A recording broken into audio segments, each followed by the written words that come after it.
So a split complementary color scheme, that is taking a complement, in this case I'm going to use blue, and instead of going directly across to its complement of orange, you're doing the split. So you're doing the color adjacent to its complement, which means blue to yellow orange and red orange.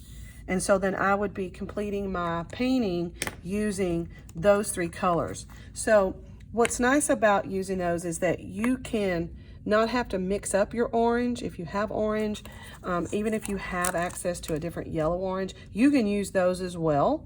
And then you can also continue to take the intensity off of a color with that as well. So I'm going to do my blue.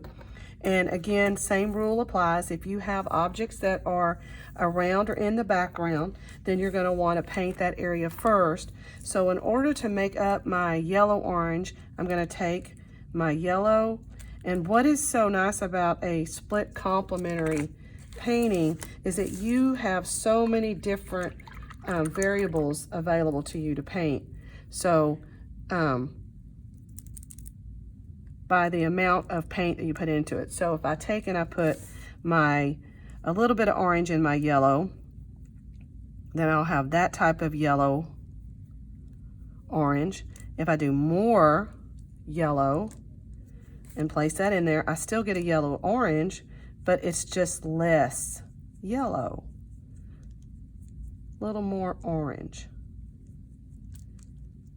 And because I'm doing red orange, then I can do the same exact thing with my yellow and have my red on my mixing area, and then I can mix that into different amounts as well. And I can also do that in this case because I have an actual yellow orange, then I can see what that's going to look like.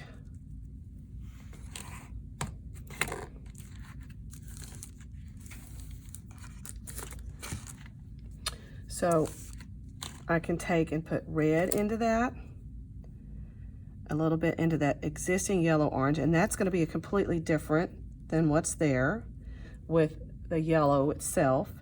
Or I can of course do more, and then I can add a little bit of that blue to it to take the intensity off as well, or I can use them straight.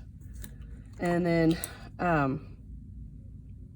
you have your blue, and you can mix those colors in with that to take the intensity off if you so desired.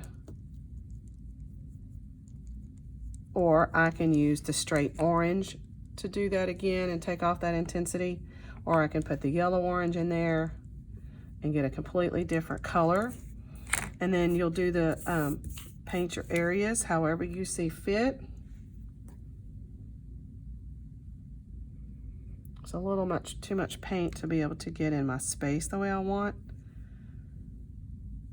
And I did stir this paint up before I started painting because I was having some problems with it being a little transparent. And remember that your square brushes are what you're using, and then you'll take and you'll pull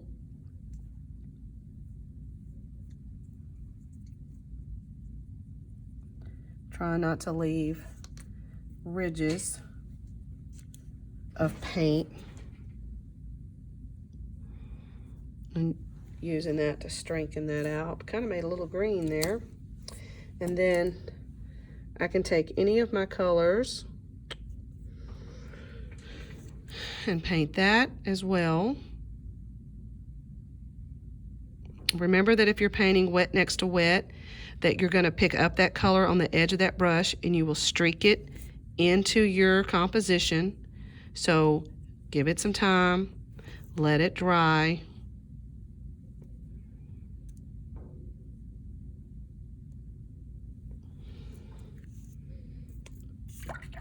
And then I have a very large background area here that I need to paint first. And then I have a large area here, and I need to paint that first. So I can certainly mix up enough paint to paint a complement there, red orange for example. And you also want to remember that you're doing your paint smoothly and evenly. And you want to do those background areas first so that your color, your objects then will be planted down and you won't have to protect them, paint around them, come back over them again because you painted them first and then messed them up. But do stay outside of the lines if possible. When you paint into those lines, sometimes your colors are too light and it won't hide the paint because of the type of paint we're using. And then I've had to come back over some of mine and actually redo the background areas that I painted because it wasn't smooth enough. I was in a hurry, so take your time, but just remember that you are painting smoothly and evenly, and it really needs to be as opaque as possible. We don't need transparency. We don't need paper showing through. Be sure that you're cleaning out your brushes.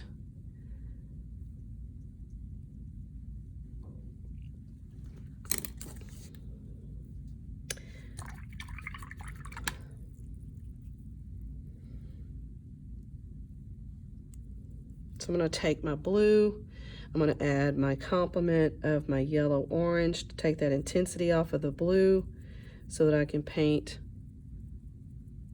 my circles here.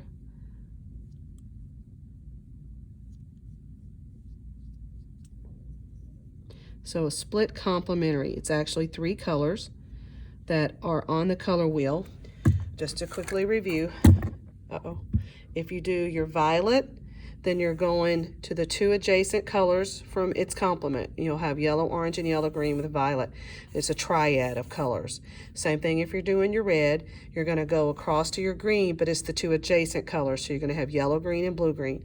I did blue, and I have to go to the adjacent colors for a split complement of yellow, orange, and red, orange. You will use those colors straight and pure, but then you will also add them to each other to take that intensity off of it to create more of a true split complementary color scheme.